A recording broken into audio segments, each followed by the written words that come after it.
Boa noite, doutor Fábio Ricardo. Boa noite, doutor Douglas Salles. Espero que o doutor esteja bem. Estou bem, e você, meu querido Bem, amigo, irmão, sócio. é, é isso mesmo, querido amigo, irmão sócio, que eu amo de paixão aí, esse rapazinho aí. Bons tempos, desde os bancos da faculdade, né? Pois é, Muitas histórias.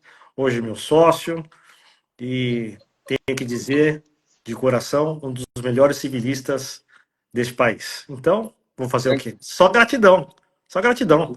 já ganhei Então, minha noite. Olha olha aí quem, quem nossa, chegando. Olha as pessoas chegando por aí. Quem está conosco essa semana. Tudo bem, Kelly? boa noite. Boa Boa noite, noite. boa noite, boa noite. Deixa eu convidar aqui a Convida a senhora Tânia. gente. Boa noite a todo mundo que está entrando. Bora.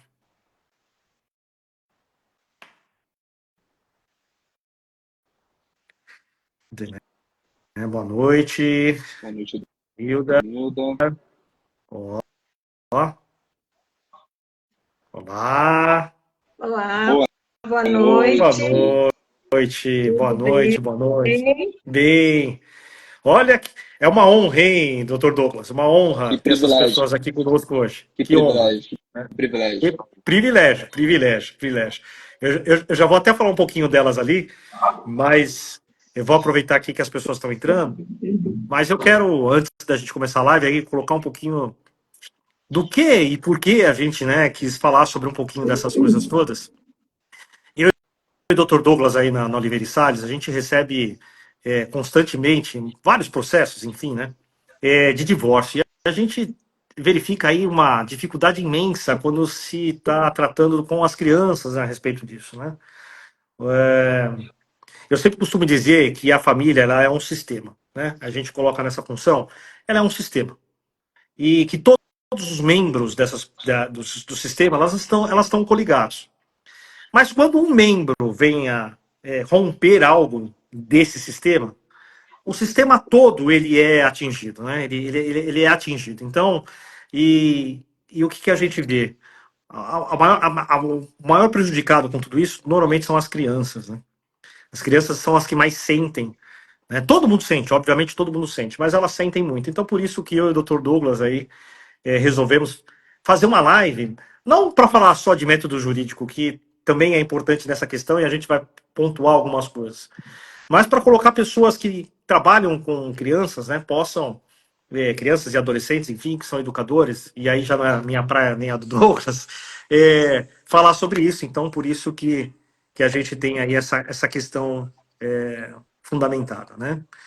O divórcio em si, por si só, né, ele tem algumas maneiras típicas de ser feitas, e, e a gente vai falar um pouquinho sobre divórcio, e a gente vai ter aqui duas pessoas incríveis para falar sobre a educação, tá? Então aqui está comigo a senhora Tânia Domene, senhora Tânia Domene, um, um orgulho meu pessoal, tá? A senhora Tânia Domene é meu orgulho pessoal, e licenciada na disciplina de Química, pós-graduada em Educação de Ensino de Química. Atuou como educadora e coordenadora durante 31 anos na rede estadual, rede pública, rede estadual de ensino do Estado de São Paulo. Né? E um parecer aqui da senhora Tânia, ela não consegue andar no bairro dela, tá? De tão querida que ela é pelos alunos. Né? Até hoje, aí as pessoas grudam nela ali e então dá para andar com ela. Professora famosa, professora Professora famosa. famosa. Inclusive, tem um relato do senhor Flávio, que é marido dela, que não dá para andar com ela por lá mesmo, entendeu? Que ela fala, nossa, quando eu vou com a Tânia não dá para fazer. Que ela tem que parar em todos os lugares, todo mundo chama ela. Né? Popular, né? Então, você vê aí o carinho. E do outro lado, eu tenho nada mais, nada menos também do que a senhora Kelly, formada em pedagogia, psicopedagogia e gestão escolar, atuando na área da educação escolar privada. Ela já trouxemos aqui um contraponto dessa questão, há mais de 25 anos. Desde 2018, aí com uma larga experiência também, né, como coordenadora pedagógica. Ou seja, doutor Douglas, eu e você, a gente tá bem pequenininho nessa live aqui, viu, filho? Não, Bem pequeno, mas muito pequeno. A gente quase some aqui, né, cara? não, Praticamente a gente quase some aqui dentro, não, né? E é isso. e fazendo só um adendo aqui, falando também da mesma forma que você disse, é um privilégio pessoal para mim, porque esse sobrenome da professora aí não é coincidência, não, é minha irmã, então é um orgulho muito imenso para mim ter uma irmã educadora. É. A professora Tânia também é um orgulho para nós termos duas educadoras aqui numa Em live família. nossa, né? Em família, em família, Em em família. família, e em Em família. família, É. porque Uhum. eu estou me sentindo numa sala de aula. Estou aqui com É. papel e caneta na mão Aqui, e, ó. Ó, papel, e caneta, tô me sentar sentindo também. nas primeiras cadeiras, nada de ser lá no fundão, né? É. E já que o doutor Douglas falou da irmã dele, eu não posso deixar que é minha tia querida, tá bom? Tá bom? A senhora Tânia Domene, que leva o nome da minha família materna, Domene, é minha tia também, tá bom? Então a gente tem muito orgulho delas e sempre tem. E minha tia é muito querida e a nossa família sempre fala muito dela como professora. Então vamos lá, vamos conversar um pouquinho sobre essas questões, né? Eu já vou passar a palavra para elas, porque é de extrema importância essas coisas para lá. Primeiro o Douglas vai falar um pouquinho, depois eu falo, depois a gente passa a palavra para elas, que aí quem toma conta disso tudo aqui é elas, né? Então, só retomando aquilo que eu estava falando anteriormente, a gente tem essa questão da mudança de família. As famílias, elas mudaram, né, ao longo do tempo, elas mudaram. Veja que eu puxando aqui na minha memória, e aí as professoras podem me corrigir se eu estiver errado, apesar de elas não serem assim fundamentos de história, mas no século XIX as pessoas casavam por dote, né? Então as pessoas iam lá, eu escolhia lá o pai, eu era o pai eu escolhia com que ela fosse casar, dava dote para o pai dela, eu escolhia, né, essa questão. E essas pessoas ficaram casadas, não tinham filhos e viviam ali. No século XX isso mudou, né? As pessoas casam por amor, e aí, depois disso tudo, veio essas mudanças todas que a gente vem vivendo de transformações. E as famílias, elas tendem, né? O número de divórcios tende a aumentar, está aumentando, né? Tende a aumentar. Só que o que acontece? Muitas vezes, ainda pela nossa sociedade, ainda âmbito religioso e o âmbito da mulher, ela ainda ser um pouco desfavorecida nessa questão, financeiramente, uma série de coisas, alguns casamentos eles se perpetuam. Não mais por amor, nem nada, mas é por pura conveniência. Então, o casamento por conveniência atrapalha a relação dos filhos da educação, o divórcio também atrapalha na relação com os filhos. E aí a gente vai entender um pouquinho mais quando as professoras aí, então, nos ensinarem e entender do método que elas que entendem disso, como funciona isso na parte educacional. Né? Então, veja que essas mudanças todas trouxeram impactos e impactos que hoje ficam pior. Hoje a gente vê uma questão de crianças com problemas aí psicológicos, né? Tantas coisas acontecendo psicologicamente, com tanta mudança estratégica, né, da própria sociedade, e quando tem um divórcio, quando tem esse rompimento, que eu falei no começo da pendura, acaba aqui prejudicando. Enfim, doutor Douglas, passo-lhe a palavra para que a gente continue falando algumas coisas daí, né? Tem aí algumas questões jurídicas que a gente vai pontuar no meio, mas o doutor Douglas pode nos falar aí um pouquinho sobre algumas questões. Claro, só fazendo um comentário bem interessante. Alguém escreveu aqui nepotismo. É isso mesmo, tá rolando. O exemplo de nepotismo está aqui hoje nessa live, né? Pois é. Mas dando sequência, agora falando um pouquinho sobre quando a gente fala de divórcio, né? E quando fala de divórcio envolvendo crianças, menores, adolescentes, também tem uma vertente do divórcio que é a pensão alimentícia, né? Então, hoje mesmo nós tivemos uma audiência aqui no escritório, que é uma audiência de conciliação, que era no intuito de tentar fazer um acordo, né, para a questão da pensão alimentícia. E aí virou uma grande lavação de roupa suja, né? Porque, de fato, são raros os casos em que há um divórcio onde os pais eles estão ali em comum acordo, onde o término é amigável, digamos assim, onde a relação há um respeito mútuo entre ambos, onde há um olhar para as crianças, né? Então, acaba que muitas das vezes é uma situação conflituosa. E hoje foi uma situação dessa, onde as pessoas ficam ali falando e falando, e aí por um minuto eu olhei e pensei, estão falando tudo, menos da criança, menos do interesse que seria o principal, que é da criança. Estão ali brigando sobre egos, falando sobre desavenças, sobre o que levou, o que não levou ao divórcio, mas não se falou a questão principal, que é a questão da pensão. Então, O divórcio, ele trata da questão da pensão, e essa pensão também tem um impacto direto na questão do colégio, desde a questão de materiais escolares, a questão do transporte, a questão do vestuário da criança, da alimentação da criança. As professoras podem falar de situações de crianças que chegam, às vezes, sem a devida alimentação, dependendo do cenário que o relacionamento ali terminou, a situação financeira, ela modifica, né? A gente fala muito sobre isso. Quando o casal está junto, há um patrimônio, há uma situação financeira. A partir do momento que se divorcia, o cenário financeiro ele muda e acaba atingindo diretamente as crianças, o que não deveria acontecer, né? E aí, com isso, a gente também fala sobre a questão da guarda, né? Uma coisa que as pessoas elas confundem muito é a questão da guarda e o regime de convivência, que antes era chamado de regime de visitação.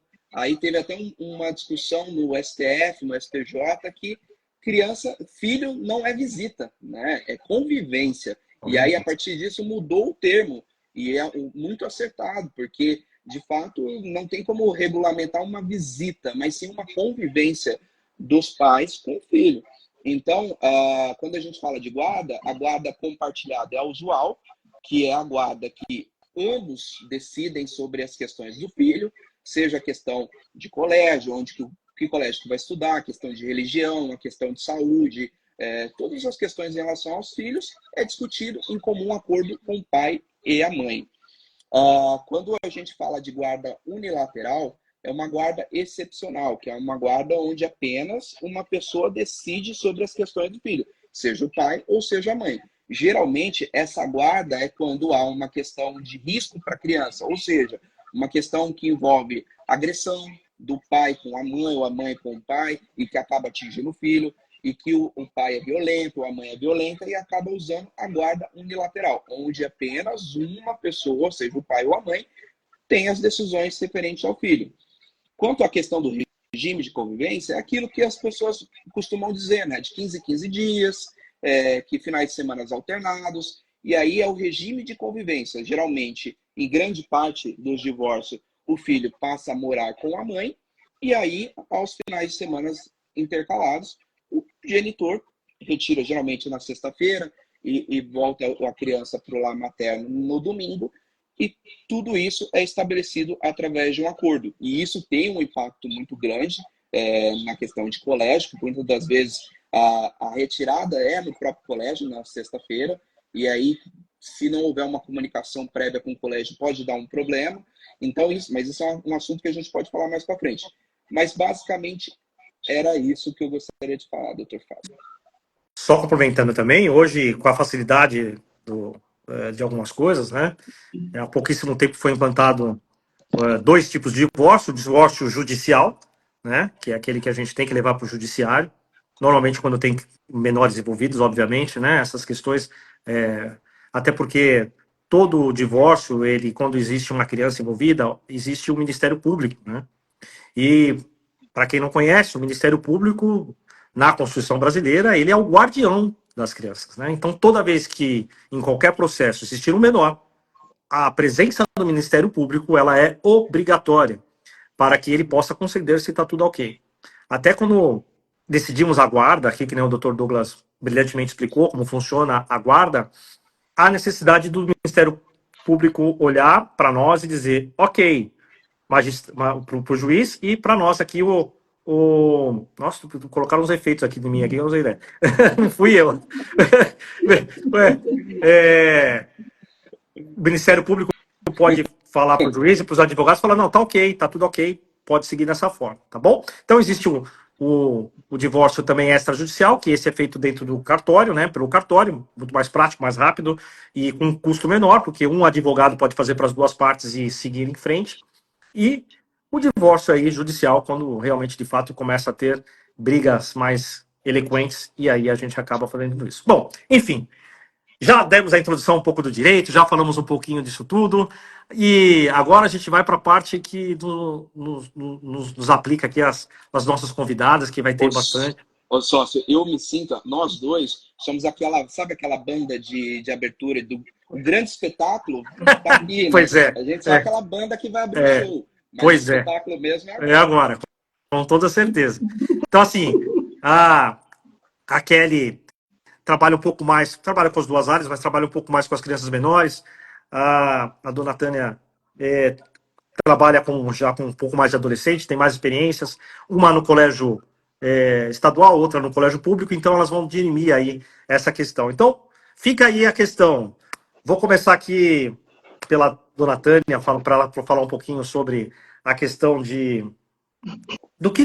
da experiência que ela tem nesses anos todos de vivência, o que ela conviveu quando um pai e uma mãe, né, quando eles se separam, o que acontece com uma criança dentro do colégio? Qual é a reação dessa criança? O que prejudica ela no dia a dia, no desenvolvimento, nos traumas, enfim, tudo aquilo que é passível de ser conhecido, né, pela experiência de vocês. Aí é isso, dona Tânia. Fica à vontade para falar. Agora a palavra é toda sua. Boa noite, é um prazer estar participando dessa live. Espero contribuir um pouquinho com esses 31 anos de experiência de sala de aula, onde eu convivi além de um contato direto com os alunos, também com as famílias, né?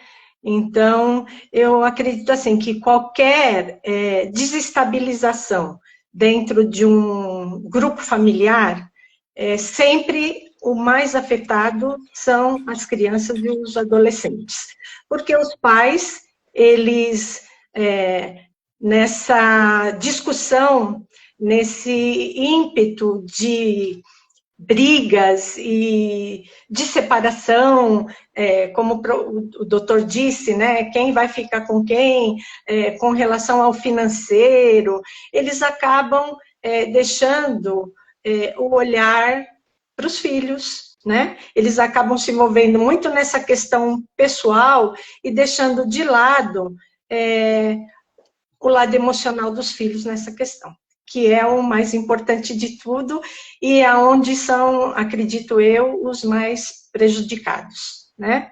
Até porque eles não têm o amadurecimento emocional suficiente para aguentar essa carga emocional que acaba vindo sobre eles, né? Então, a gente percebe que eu, como trabalhei com adolescentes, né, a gente percebe, claro que a gente tem que ter uma relação, um olhar bem empático, né, porque na escola pública nós temos, às vezes, 40 alunos por sala de aula, né, e aí a gente tem que ter uma relação muito próxima e um olhar bem empático, né, para que você perceba que algo está acontecendo com aquele aluno, né? E, às vezes, um isolamento, às vezes, uma mudança de comportamento, às vezes, um problema, era um aluno, assim, excelente, aplicado, e aí a gente começa a perceber que ele está desinteressado, que dorme durante as aulas, que falta, né? Era um aluno muito presente, começa a faltar. E aí, então, a gente, com esse olhar impacto, de empatia, você vai chamar esse aluno para conversar, né? E aí entra a escutativa. Então, na escola pública, é o que a gente consegue fazer, né? Por conta de N problemas que envolvem a escola pública, né? Falta de recurso, falta de pessoal especializado.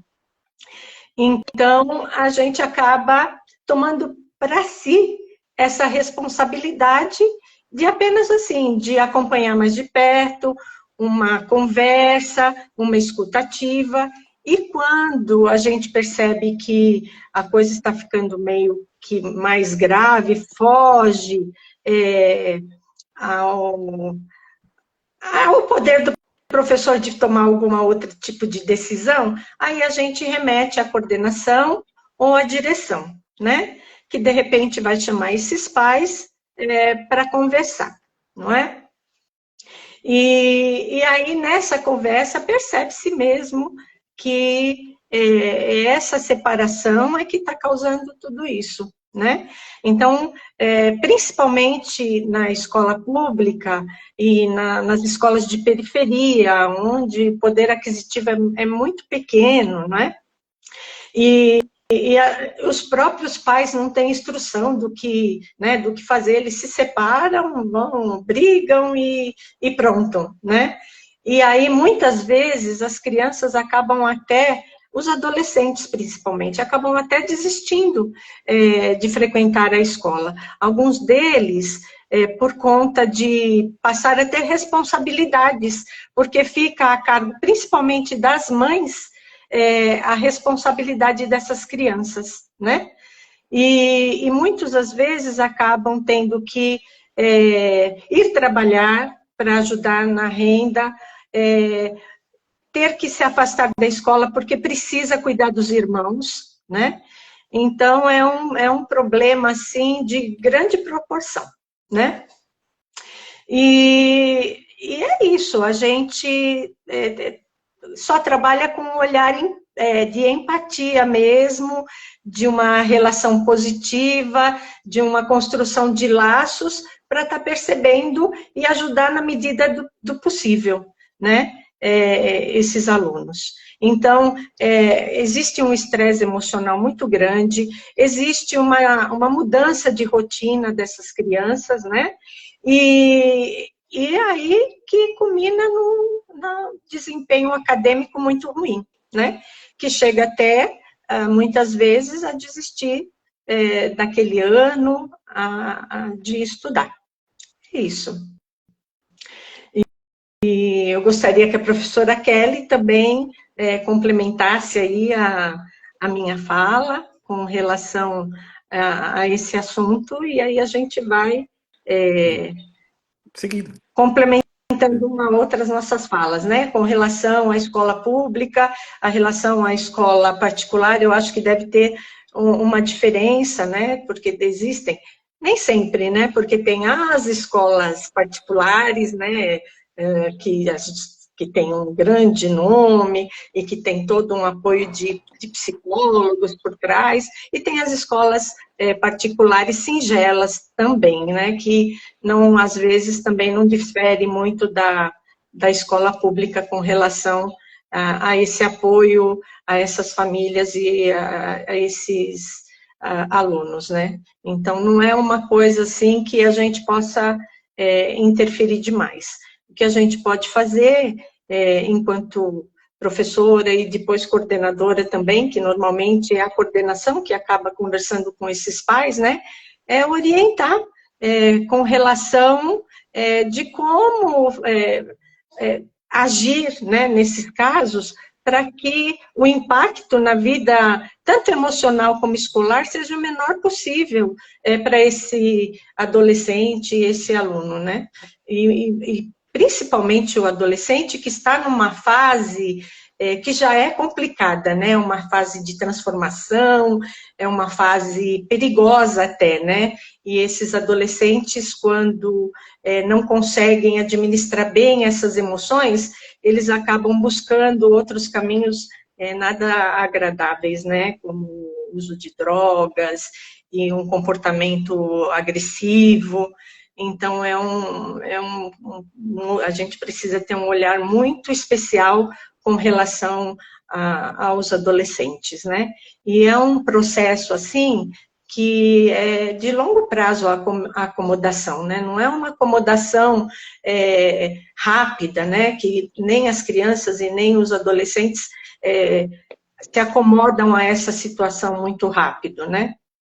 Eles levam um certo tempo e alguns não acomodam nunca. Eles levam isso para a vida adulta e assim, dentro dessa vida adulta, acontecem vários problemas psicológicos que eles acabam caindo mesmo na mão de psicólogos para poder desfazer, né, curar esse trauma que ficou lá atrás, e que às vezes a gente não tem esse olhar de empatia, né?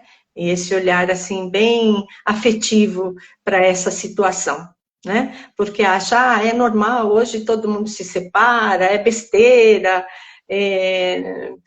imagina, eles superam, não acontece nada, mas acontece sim, e existe assim inúmeros estudos científicos que provam que, de fato, um divórcio ou qualquer desequilíbrio familiar, não é? Seja um divórcio, seja um luto, acaba interferindo profundamente no lado emocional dessas crianças e desses adolescentes. Isso. Kelly, vamos lá. Boa noite a todos, um prazer enorme estar com vocês. A professora Tânia, ela relatou o quanto é difícil a convivência dessa criança dentro da escola, né? Porque, assim, na verdade, a escola, ela é o primeiro local social que essa criança entra, que essa criança começa a interagir um com o outro, né? Então, a gente, dentro da escola, a gente começa a sentir que na escola essa criança, ela coloca para fora muitas coisas o que ela não consegue verbalizar. As pessoas esquecem que as crianças, principalmente as pequenas, elas não verbalizam o que elas sentem. Elas demonstram o que elas sentem, né? Então, a escola, como o primeiro contato social dessa criança, não verbal, tá? Porque não verbal não é falar água, mamãe, papai, não, é não demonstrar o que ela sente, né? A não verbalização dos seus sentimentos causa grande desconforto dentro da criança, né? E ela, dentro da escola, como que ela vai demonstrar isso? Né? Ela demonstra de formas muito singelas, num comportamento inadequado, como a professora falou, crianças extremamente calmas, de repente começam a ficar agitadas, crianças muito estudiosas, cai muito o seu rendimento escolar, isso assim é o que a gente mais vê. Mas infelizmente, doutores, a escola e a família nem sempre estão caminhando juntas em relação a isso. Né? E infelizmente a escola nem sempre tem esse contato com a parte, por exemplo, de um advogado que tem uma fala coerente, né, que consiga passar para a gente o que realmente está acontecendo. O que a gente encontra muito dentro das escolas, isso eu convivo em escola particular há anos, tá? Não foge muito do que a Tânia está falando, mas foge de um patamar o que eu mais vejo, alienação parental. Né? Essa eu acho que é uma palavra que é usada, a gente usa, ai, não pode falar mal do papai, não pode falar mal da mamãe, mas os adultos fazem isso de uma forma tão cruel com as crianças, tão cruel, que chega a doer dentro da professora, dentro da direção e da coordenação. Né? Essa criança, eu vou relatar aqui um fato que aconteceu há 15 dias atrás, de uma criança de 5 anos, ela teve um surto de choro, uma coisa fora do comum, ela bateu, ela jogou a mesa, a gente não sabia, até a gente chegar próximo a ela, conviver e falar, o que você quer, meu amor, o que está acontecendo? Ele falou só assim, eu quero ver meu papai. Era isso, né? Então era uma separação recente, essa criança estava sofrendo, ela ficou extremamente agitada, chorando, fazendo xixi na roupa, coisa que uma criança de 5, 6 anos já não faz mais na escola, pelo menos assim de uma forma, né, sem querer ou alguma coisa nesse sentido. E a gente precisou entrar em contato com a mãe, porque nem sempre a justiça está no meio. É aquele divórcio de boca, cada um pega as suas coisas, faz aquela muvuca, né, e a criança sofre. Né? Não tem um apoio psicológico, essa mãe, esse pai não tem um acompanhamento para entender esse papel, né? A Camila, que está nos assistindo, ela escreveu, né, que o pai e mãe, ela é a segurança emocional da criança. Como que essa criança que não consegue verbalizar o que ela está sentindo, ela só falou, quero ver o meu papai. Acabou. Tem 15 dias que ele está tranquilo. Por quê? Porque a gente precisou sentar, como a Tânia falou, procurar essa família e orientar, gente.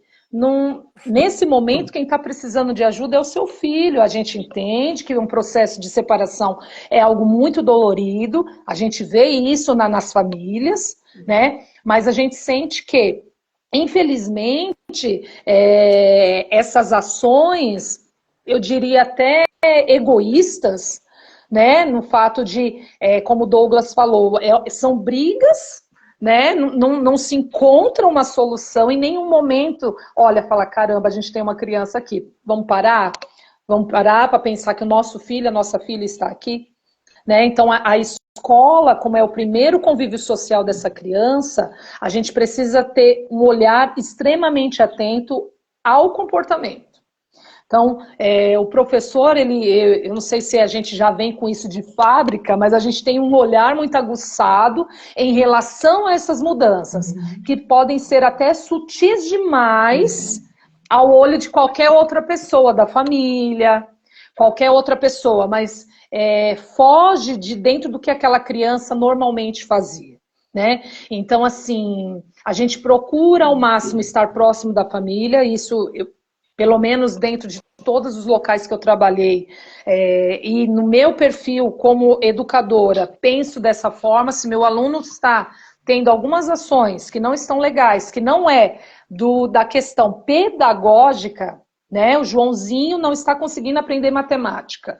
Opa, eu vou tentar ajudar ele com a matemática, mas o Joãozinho não consegue se concentrar, o Joãozinho não consegue parar de bagunçar, ou de chorar, ou de alguma coisa que está fugindo, aí a gente precisa desse apoio, né? Então, assim, a família, ela leva o divórcio para dentro da escola, joga no balcão, fulano não pode ver meu filho, ponto.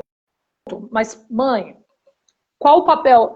A senhora tem alguma coisa judicial que possa para mim? Não tem, eu só não quero que ele veja. Não... E a gente sabe que não é bem assim. Aí o que acontece? O pai vai para a porta da escola e ele quer ver o filho dele. E legalmente não tem nada que a escola possa fazer. Isso que as pessoas não entendem, né? O pai e a mãe, dentro da educação do filho, eles têm os mesmos direitos, penso eu. Se eu estiver errada, vocês me corrijam, né? Até que a justiça prove ao contrário, como os doutores falaram, né, no caso, que, olha, não pode pegar, pode pegar. Se isso não existe, a escola ela também fica com os seus bracinhos presos. O pai está chorando, quer ver o filho, a criança quer ver o pai, a mãe não deixa. É uma confusão, né, que ultrapassa a casa deles, né, e vai no colo de pessoas desconhecidas, de pessoas que eles não têm vínculos afetivos nenhum.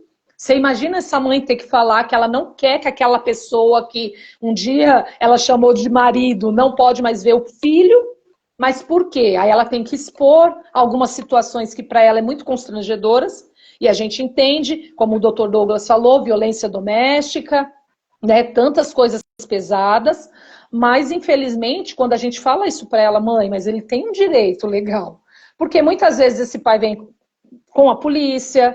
Então, assim, a escola hoje é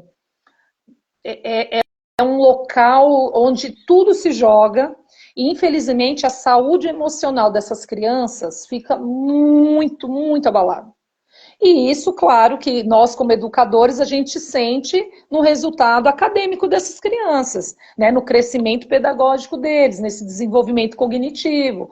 Então a gente precisa muito ter essa ação, né? Então aí entra quem? Entre os nossos amigos psicólogos, que nos apoiam demais. Hoje uma escola sem o acompanhamento ou uma parceria com psicólogos, ela fica bloqueada, porque as questões emocionais que as famílias estão trazendo para dentro da escola são muito grandes, né? E, ao contrário, eu vou chutar baixo assim, tá? Ou alto demais, não sei. Mas hoje, 98% do que eu vejo na escola, das questões que as crianças têm, são totalmente emocionais vinda de casa, né? Não tem nada a ver com o cognitivo, crianças que têm, lógico que tem outras questões de saúde, né? Que a gente tem, claro, mas as questões emocionais são o que mais impede o desenvolvimento dessas crianças dentro da escola. E, infelizmente, a separação, o divórcio, lares sem estrutura, e eu não estou falando de casinha perfeita, papai, mamãe, filhinho, porque não é isso. A gente está falando de maturidade de um adulto que não tem, né? Porque eu tenho pais espetaculares, espetaculares, muito mais participativos do que aqueles que moram dentro da mesma casa. E eles convivem de uma forma linda, desde a festa junina até uma reunião de pais. Um bimestre vai o pai, o outro vai a mãe, o pai liga, os dois estão nos grupos da coordenação, eles conversam, porque os adultos se separam, eles não querem mais conversar, né? E a criança fica lá no meio, dando recadinho, pombo correio de pai e mãe. Então, infelizmente, é o que a gente está vendo hoje nas escolas, e as crianças pequenas sofrem muito, porque, como eu vou repetir, criança não verbaliza o seu emocional. Criança demonstra o seu emocional. E nós, adultos, que precisamos entender isso. Que aula, né? Seu som não está saindo. Seu som, doutor. Agora pronto, agora eu vou estar com o som. É uma aula, você falou junto comigo, Sócio, é uma aula, né? É uma aula de conhecimento dessas coisas todas. E sabe o que eu percebo em tudo isso? Que aqui, vou aproveitar aqui o gancho da última palavra da Kelly, das últimas coisas que ela falou, que não é proibido se separar. Ninguém é obrigado a ficar convivendo com alguém simplesmente porque tem filhos. Não é essa a questão. A questão maior de tudo isso é a questão do bom senso de entender que existe um terceiro ser que é responsável pela convivência, que os pais são responsáveis pela convivência e criação dele.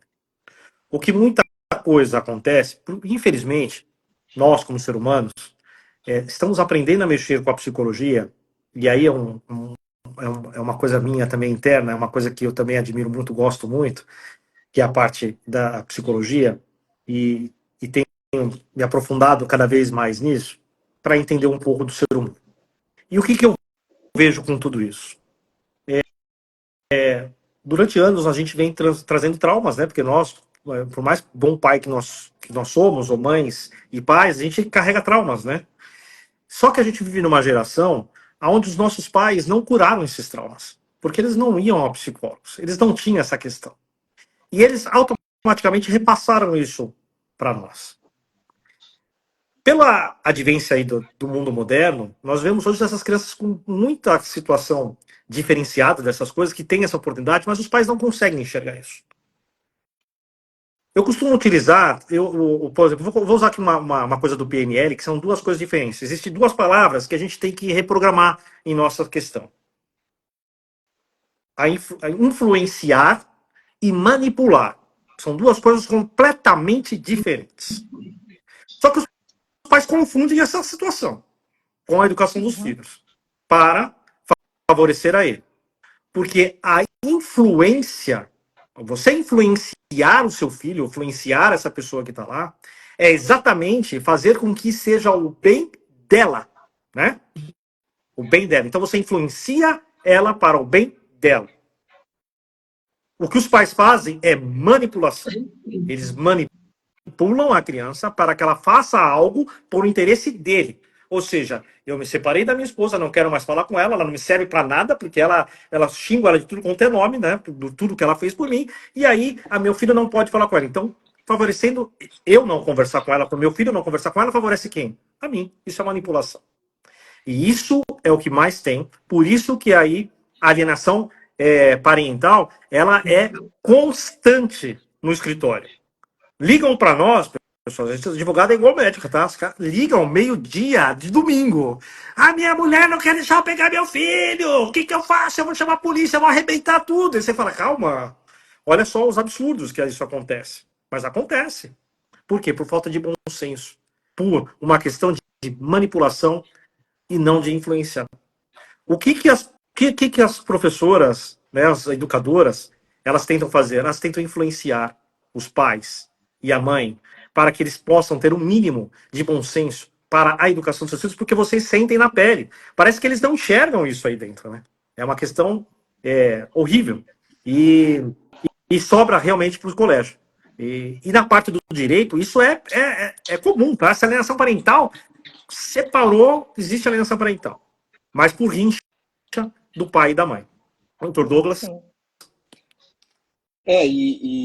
Primeiro, que belas palavras, Kelly, da professora Tânia, que privilégio estar aqui assistindo vocês falarem. É verdade. Eu estou aqui com muitas anotações, espero que dê tempo de falar o que eu gostaria de falar, mas pegando esse trecho final do Dr. Fábio, uma coisa que a gente percebe muito é que o filho, ele é utilizado pelos pais. Porque quando o casal ele se divorcia, a mãe ou o pai utiliza o filho para atingir o outro. Então, como é o elo que mantém entre os dois e tem um amor, acreditamos em que aconteça o amor realmente entre o pai e o filho, a mãe e o filho, por muitas das vezes a alienação parental começa daí, para atingir o outro, porque o divórcio ele termina de forma conflituosa e aí a genitora ou o genitor vai falar, olha, então você não vai ver o seu filho, porque eu vou te atingir de alguma forma, e é o filho, e utiliza o filho para isso. E acaba que a alienação parental começa aí, né? Então, em grandes partes dos divórcios que chegam aqui no escritório, existem ali alienação parental por conta disso, porque o filho acaba sendo utilizado para poder atingir um ou outro, né? E é uma pena isso. Uma das coisas que foram faladas aqui, a professora Tânia falou, a Kelly também falou, que é a questão dos sinais que as crianças dão, né? A professora Tânia falou sobre a questão de falta, de sono na sala, irritação. Então, na realidade, os alunos eles vão dando sinais que alguma coisa está acontecendo, né? Uma dúvida que eu tenho, quando existem as reuniões com os pais, esses pais, eles têm um momento de abertura para eles trazerem alguma informação para o colégio, ou é somente o colégio que leva a informação para os pais, da questão dos filhos, de como estão os filhos? Hoje, o colégio ele tem essa abertura para ouvir os pais sobre como que está a casa, ou é somente a questão inversa, da informação do colégio para os pais? Eu gostaria de ouvir dos dois cenários, por favor. Então, olha, na escola pública, antigamente não tinha esse espaço, mas isso tem mudado, né? As reuniões de pais, elas não têm só aquele cunho pedagógico mais, existem a interação entre os pais, ainda bem, né? Principalmente, assim, olha, nos últimos 5 anos, eu trabalhei em escola de ensino integral. Essa escola de ensino integral, ela é um projeto, assim, maravilhoso, é um projeto que eu sempre sonhei em trabalhar, né? Nessa escola de projeto de ensino integral, a gente passa a ficar quase 9 horas com os alunos, né? E aí a gente tem também o projeto de tutoria. E o que é a tutoria? Você tem um grupo de alunos que você acompanha, tanto pedagogicamente, quanto emocionalmente. Então, você tem, uma vez por semana, meia horinha de conversa com os seus tutorados, né? E ali, nessas conversas, você percebe, né, toda a carga emocional, os problemas pessoais que eles vêm enfrentando, e que muitas vezes não é o divórcio. Às vezes, o divórcio seria uma solução para alguns casos, porque são casos de brigas intensas entre os pais, onde o adolescente ou a criança fica nesse meio, né? E aí, nessas conversas, você percebe que, às vezes, o divórcio seria, para eles, a melhor solução, né? E assim, e estando com eles todo esse tempo, você percebe também um aumento muito grande de crises de ansiedade. Vira e mexe, a gente era chamado lá para, por favor, vem conversar com o seu tutorado, ele está tendo uma crise de ansiedade, mas era muito, muito mesmo, coisa que a gente não via no passado, né? E nessa escola de ensino integral, elas têm um projeto também diferenciado em trabalhar com os pais. Então, a reunião de pais não era só, como antigamente, uma reunião pedagógica só para entregar as notas, e muitas vezes falar, olha, seu filho está ótimo, ele é lindo, maravilhoso, ou olha, seu filho está péssimo, não está estudando. Era isso, né? E hoje já não. Então, a gente tem reuniões de tempo maior. O problema, assim, tinha na escola de ensino integral, tem abertura de o pai que não participou naquele horário de reunião, por N motivos, né? Ir num outro horário, conversar com o professor e com a coordenação, e aí a gente conseguir orientar tanto os pais, entender o que está acontecendo, ou então dar muitos elogios, né? As nossas reuniões na escola de ensino integral, os pais eram recebidos, e ainda são, porque eu acompanho a escola onde eu trabalhei, com café da manhã, um diferencial muito bacana, e eu acho que, é uma opinião minha, claro, né? Que todas as escolas hoje deveriam aderir a esse projeto de escola de ensino integral, né? No início, para quem adere esse projeto, é difícil, mas depois que eles internalizam o que é o projeto mesmo, é maravilhoso, né? Então, muitas questões como essa, a gente consegue trabalhar, inclusive com parcerias com as universidades, né? A minha escola onde eu trabalhava é próximo aqui à Unixul, do Anália Franco, e nós temos uma equipe de estudantes que nos ajudavam, nos auxiliavam nessas questões. Então, é muito bacana, né? Então, agora, as escolas ainda que não aderiram a esse projeto, elas ainda têm uma certa dificuldade. O governo aderiu nas escolas que não são de ensino integral, o projeto de tutoria. Coisas que deram certo no projeto de escola de ensino integral, eles aderiram, mas assim, o tempo é diferente, a dinâmica é diferente, então a qualidade não é a mesma. Então, essas escolas que não são de ensino integral, com certeza, eles não conseguem manter esse projeto, porque é necessário capacitações, reuniões, e a gente tem muito espaço para isso, muita conversa, para poder essas tutorias darem certo realmente, né? Então, que vem aí um projeto de que todas as escolas virem de ensino integral, apesar de muita resistência de professores, né?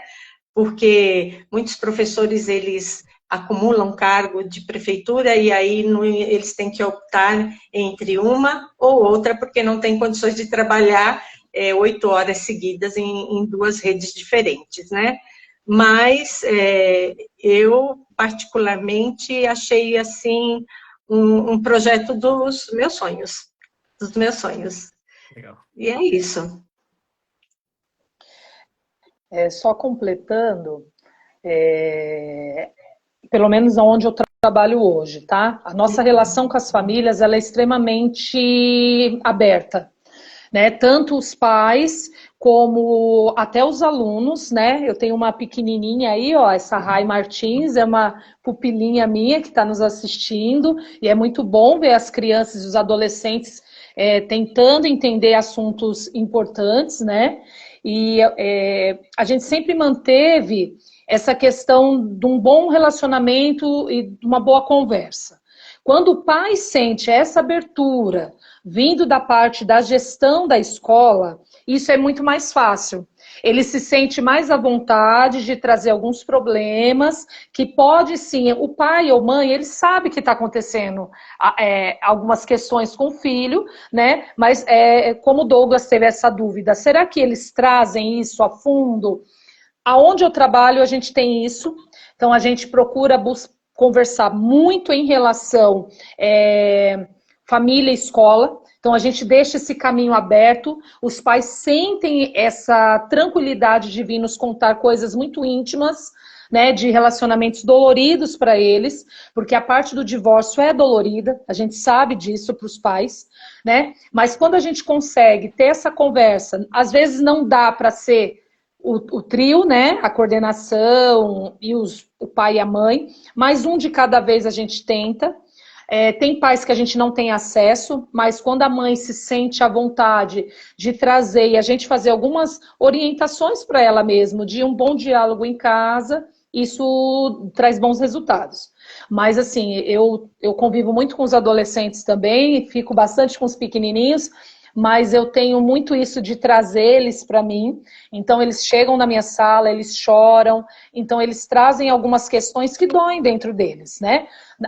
Tem a questão do divórcio, que machuca muito a criança, claro, mas é como a gente já falou, às vezes o divórcio é fundamental para que essa criança se desenvolva, cresça, tanto emocionalmente como fisicamente, né, de uma forma saudável.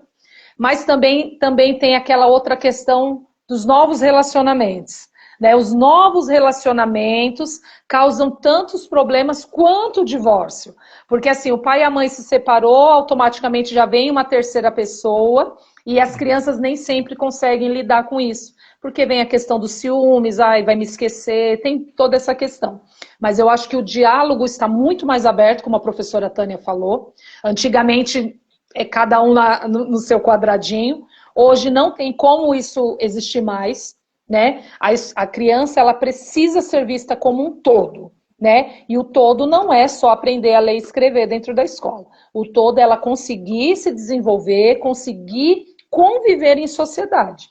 Então, eu acho que o principal apoio escola e família é o diálogo. Perfeito. Pode falar, Sócio. Só tem alguns comentários bem interessantes aqui, e a Tati Simões, ela colocou uma coisa interessante. Muitos pais também ficam envergonhados em avisar a escola sobre a separação, deixando os professores sem saber o que está acontecendo com a criança ou adolescente. Isso é um ponto bem interessante, né? Até anotei aqui sobre a questão da importância de comunicar para a escola a situação que estão vivenciando ali, né? Para que realmente a escola, por ser uma extensão ali, né? Boa parte do tempo das crianças e dos adolescentes são no colégio, realmente ter esse suporte, ter esse apoio para que o próprio colégio, os professores, a questão coordenação, seja um complemento ali no suporte para esse período que aquela família está passando, né? Então, esse ponto que a Tati Simões trouxe é bem importante, porque realmente é um assunto delicado e muitas das vezes os pais eles não têm, eles não conseguem falar isso com familiares, imagina com um colégio, né?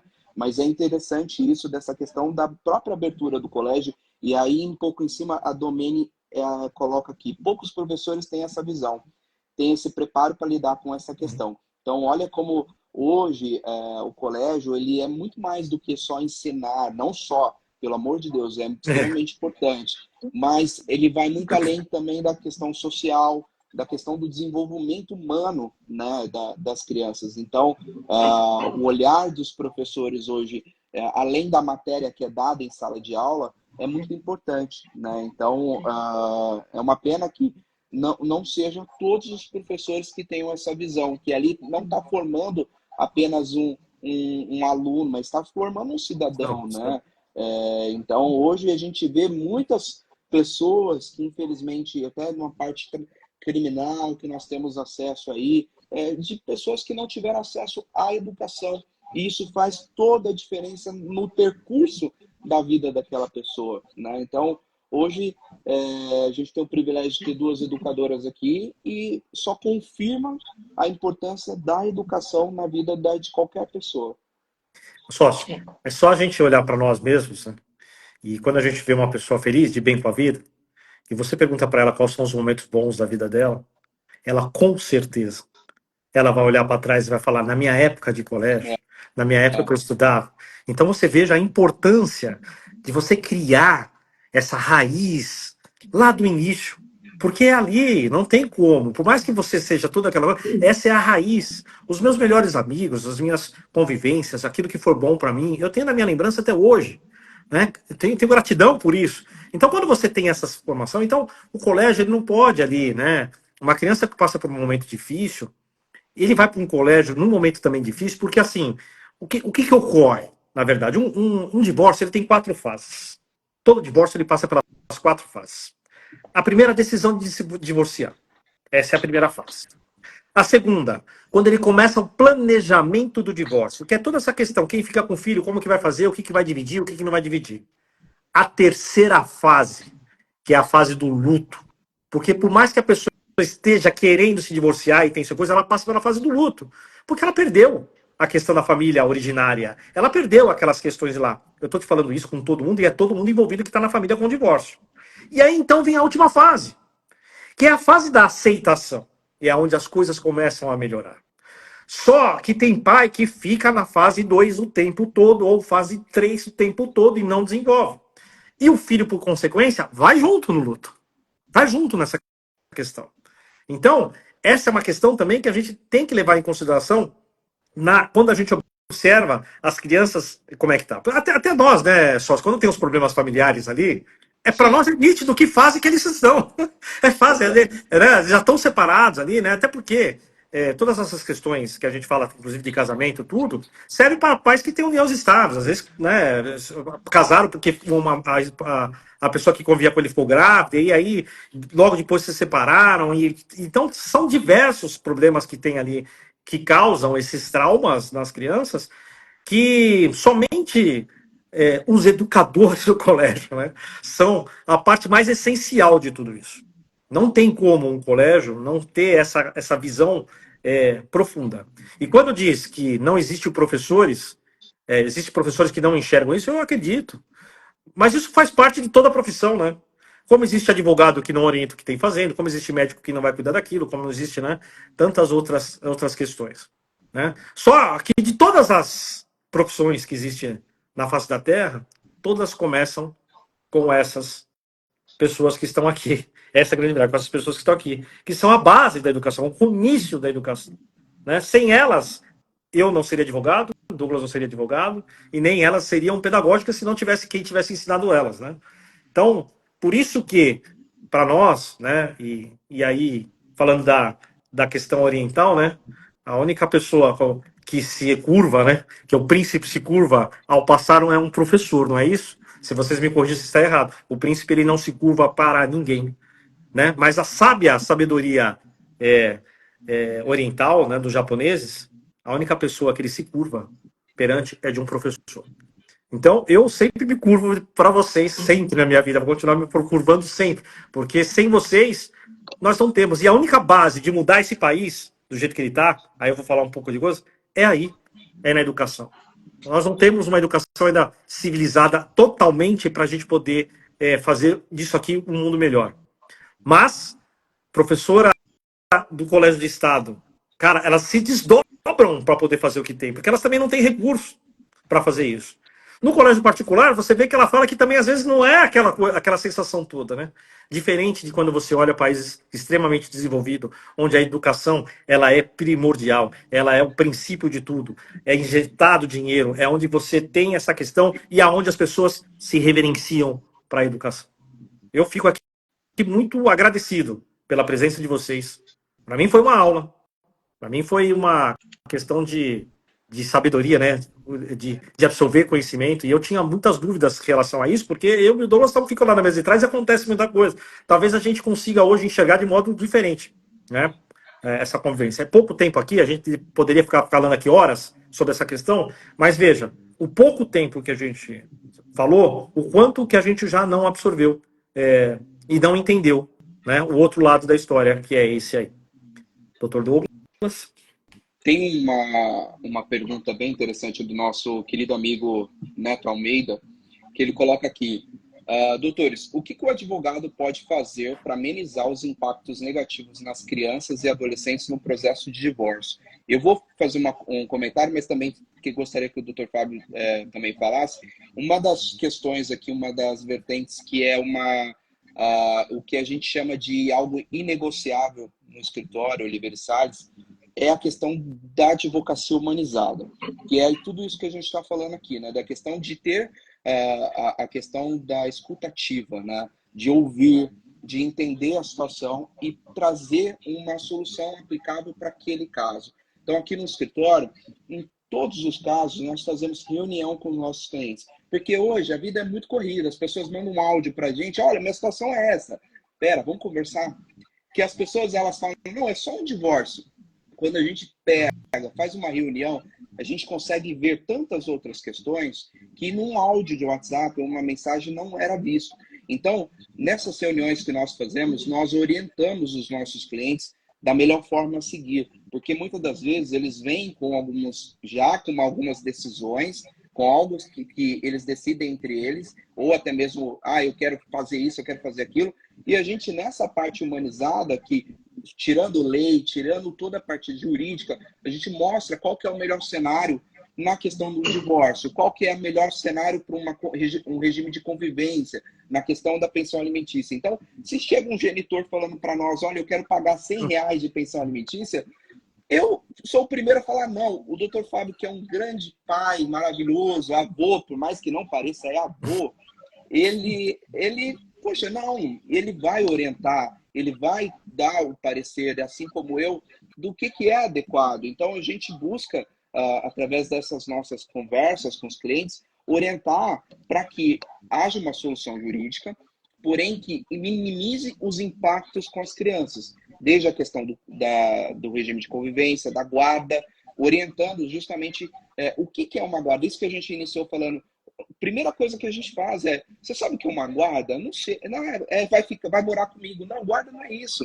Então a gente orienta o que é a guarda, a gente orienta o que é regime de convivência, a gente orienta a importância da questão da pensão alimentícia. Então o cliente ele sai de uma reunião conosco ciente de tudo que tem que ser feito para minimizar o impacto para a criança.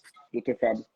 E até respondendo ainda ao Neto, inclusive, que é um grande conhecedor, também um excelente pai, está sempre com os filhos, escritor, inclusive, de livro infantil, escritor de livro infantil, então tem um contato muito grande, um carinho muito especial aí na questão de crianças, né? Outra coisa que nós fazemos ali é a questão da humanizada mesmo. Para nós, para falar aqui pelo Oliveira e Salles e eu e o Douglas, tá? Não posso falar por todo mundo, mas eu vou falar pelo meu escritório. Um processo ele não acaba a hora que a gente assina ali a questão de assinou o divórcio, ele me pagou, coloquei meu dinheiro no bolso e ele vai embora. Não. Eu acabei de falar para vocês que tem pai que liga para nós meio-dia de um domingo por ter um problema disso. Nós, como advogados, não temos mais obrigação nenhuma de falar nada com ele. Mas eu e o Dr. Douglas temos uma obrigação moral, porque é uma criança que está envolvida no caso. E a gente atende. Nossas mulheres ficam até bravas conosco, né, doutor? Elas estão aí nos vendo. Aliás, um beijo enorme para você, meu amor, que é da outra vez eu veio. Né, as duas que estão aí conosco. Mas elas ficam bravas conosco, mas a gente atende. Por quê? Porque essa relação da humanização, ou seja, esse tato dessa questão, prevalece. Porque é hora de a gente acalmar o pai. É hora de falar que assim, cara, cuidado, a mãe dele tem direito, as coisas estão fugindo um pouco fora do controle. Olha, vamos esfriar a cabeça. Segunda-feira a gente volta a conversar. Fica tranquilo, a gente vai tentar um acordo com o advogado da outra parte, para que a gente possa estabelecer essa questão. Porque quando há um divórcio, eles são muito incisivos.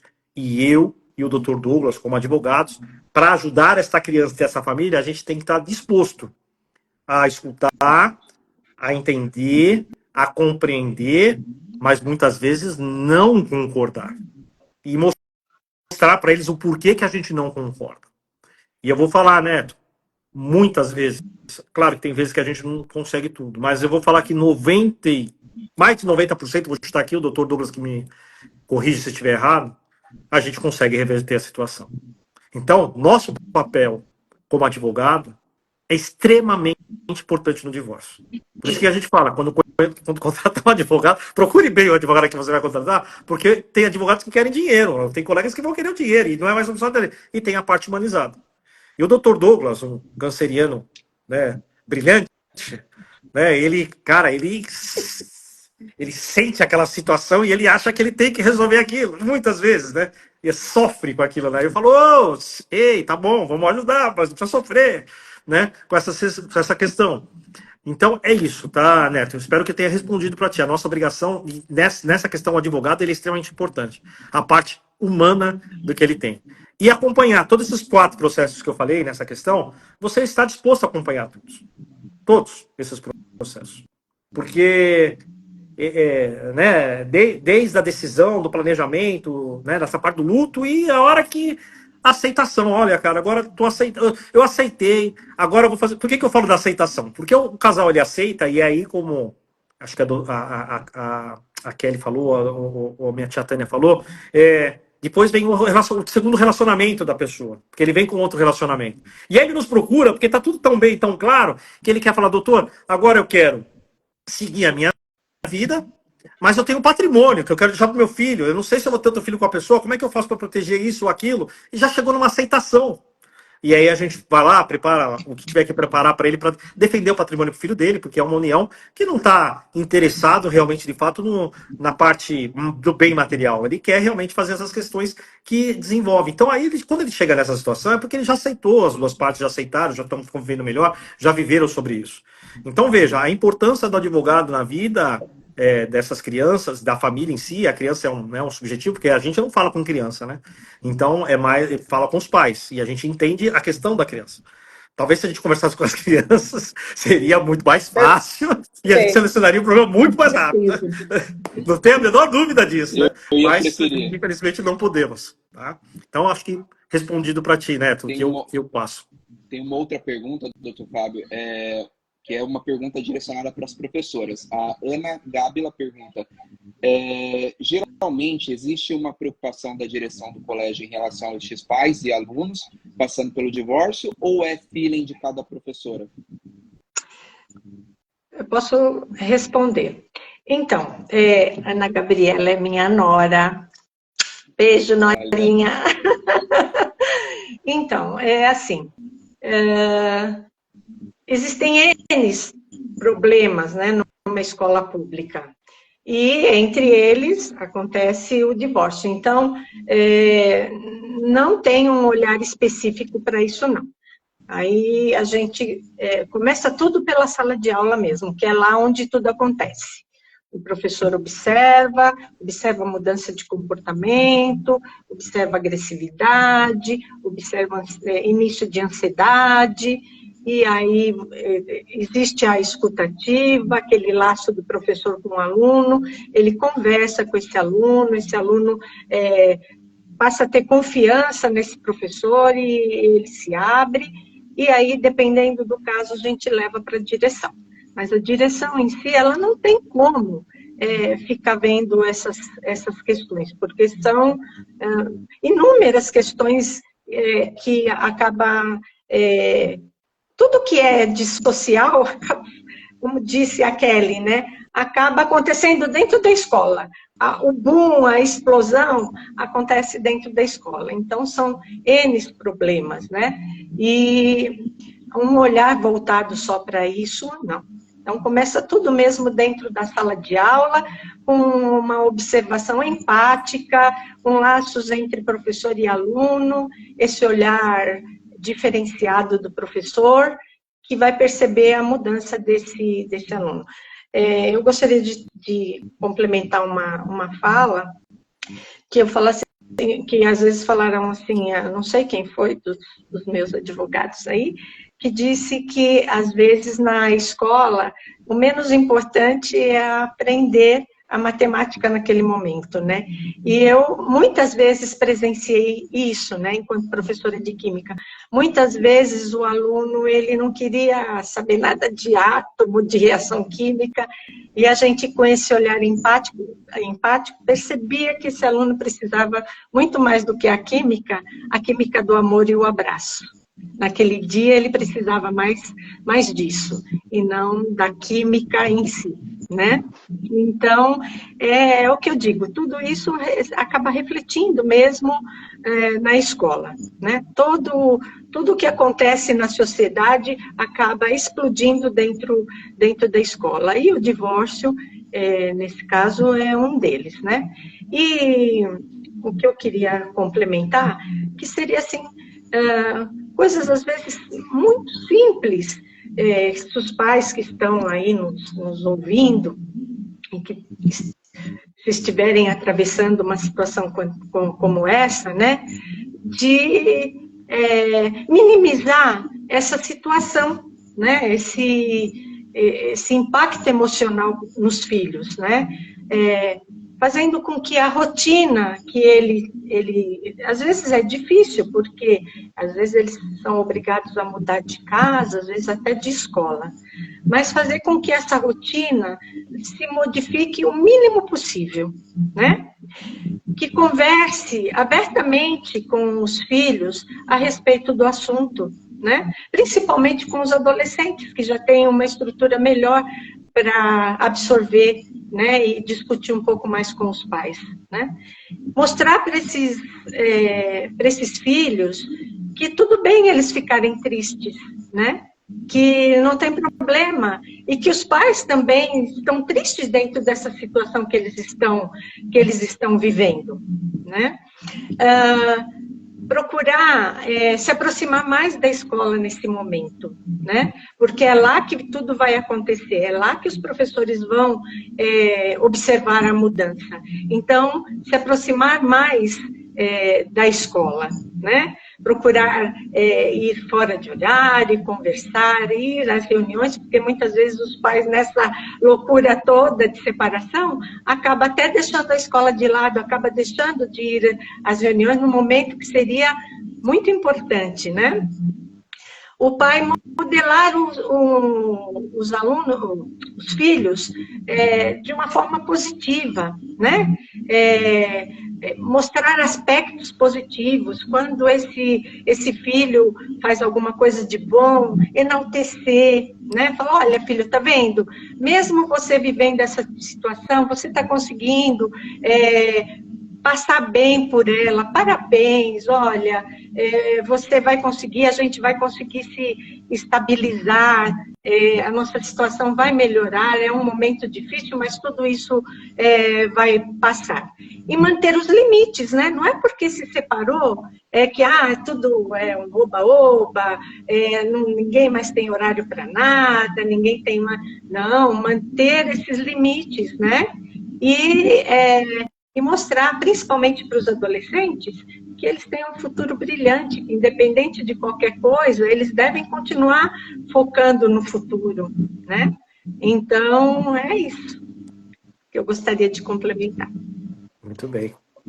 Eu só queria deixar A Odenilda, ela escreveu algo muito bonito, né? Que ela falou de preservar a relação do pai e do filho. Mesmo que o outro não faça, alguém tem que ceder, alguém tem que fazer uma parte boa, né? Então eu acho que o primordial é isso, a gente tentar cada um fazer o seu melhor, mesmo que o seu melhor não seja para os outros tão grande, mas para a vida da criança sim. É muito importante. Eu acho que essa palavra que é a fala preservar, né? Preservar aquele serzinho que depende só de você, né? Eles vieram no mundo por nós, mas a gente precisa preservar. E preservar, gente, a saúde emocional de uma criança é fundamental para o desenvolvimento dele. Muito bem. Só fazer uma... Só uma coisinha aqui. As minhas mensagens aqui, elas estão travadas, eu não voltei. Então, se tiver alguma pergunta, lê aí, porque eu não estou conseguindo ler. É isso que eu para a gente seguindo aí para finalizar, eu só gostaria de ler alguns comentários aqui que escreveram. A Camila, filhota do meu sócio amado, escreveu aqui: pai e mãe são segurança emocional para os filhos. Lindo. Beijo, filha. O que mais? Deixa eu ver algumas outras coisas.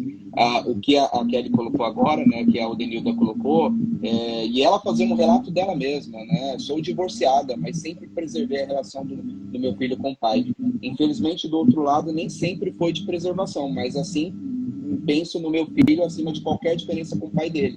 É isso que a gente espera, o mundo ideal que a gente espera é que realmente tenha essa visão. Parabéns, Odenilda, parabéns por essa visão, e que essa visão ela se estenda para tantas outras mães e pais, que o olhar seja o filho em primeiro lugar. O casal, ele terminou, mas o pai e a mãe e com o filho, jamais, para sempre. Então, influenciar. Só voltando aí, isso aí ela está influenciando o quê? Ao filho a ter uma boa vida Exato. bem para o filho e não a manipular. É isso aí, ó. Lindo, lindo mesmo. Parabéns, parabéns.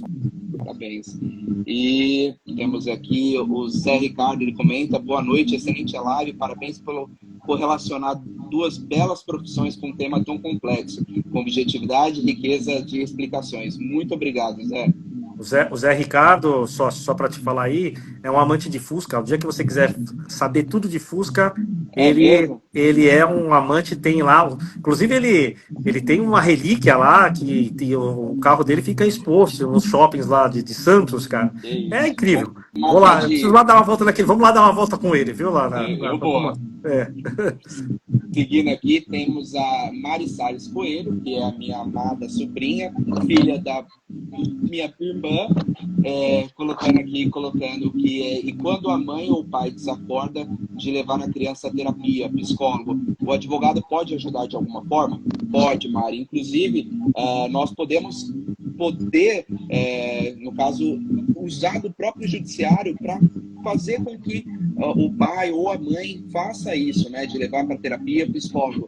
Nós podemos levar para o conhecimento do juiz que isso está acontecendo e que isso está influenciando na questão do próprio desenvolvimento da criança. E como o Dr. Fábio bem disse, o Ministério Público é o guardião, né, das crianças. Então, o próprio Ministério Público ele pode emitir um parecer ordenando, sob pena de multa, para que o pai ou a mãe cumpra isso, de levar a criança a terapia ou psicólogo. Então, o Poder Judiciário está aí para isso. E o Ministério Público, como guardião dos menores, tem o poder de emitir um parecer pedindo para que o juiz ou a juíza emita uma ordem, uma decisão que seja liminar para que o pai ou a mãe leve a criança para terapia ou psicólogo. Isso acontece muito nos casos de terapia ABA, né? Então, hoje, com a questão da própria do autismo, tem muito hoje o pedido disso, porque há uma negligência por parte de um pai ou mãe nesses casos de casais separados. A Francisca Penha coloca aqui: parabéns aos advogados e aos professores que as orientaram. Se eu não me engano, é a mãe, a responsável, que eu tenho muita gratidão a ela e o pai por ter colocado esse ser humano maravilhoso nesse mundo e hoje ser meu amigo, meu irmão e meu sócio. Tô certo? Perfeitíssimo, minha amada mãe, né? Como disse minha filha, a minha base, né? Então, minha mãe Sou minha professora base, também. minha base assim, é irmã da professora aqui, ó. Minha amada irmã. Linda. Linda, linda, linda. Temos Então, aqui. sem comentar. Vou falar o que da minha mãe, cara? Fala nada, só vou falar que eu amo demais, só isso. Bora lá. Temos aqui a Tayane Beatriz, minha esposa, linda. Um beijo. Parabéns a todos os envolvidos, foi incrível. Márcia, olha, parece que combinaram ali, hein? As duas, né? Primeiro e a Márcia na sequência. Digníssima, minha querida amiga também, parabéns, live maravilhosa. Obrigado, meu amor, beijo, te amo. Gil Madureira, Grace, a coordenadora mais acolhedora e amável que uma escola, aluno, família pode ter. Isso, concordo. Você sabe, negócio, que eu tive o privilégio eu tenho um amigo de infância que depois de muito tempo eu descobri que a filha dele foi aluna da minha irmã. Olha que coisa legal. Então, imagina, só rasga elogios. A Bia Godoy mandando parabéns. É isso. Bom, eu vou falar para vocês. Obrigado aos professores que estão aqui conosco. Obrigado ao sócio. Obrigado. Gratidão por poder estar aqui. Né? Então, a minha gratidão hoje é por poder estar aqui, viver esse momento, aprender com vocês, né? E seguir. E obter conhecimento para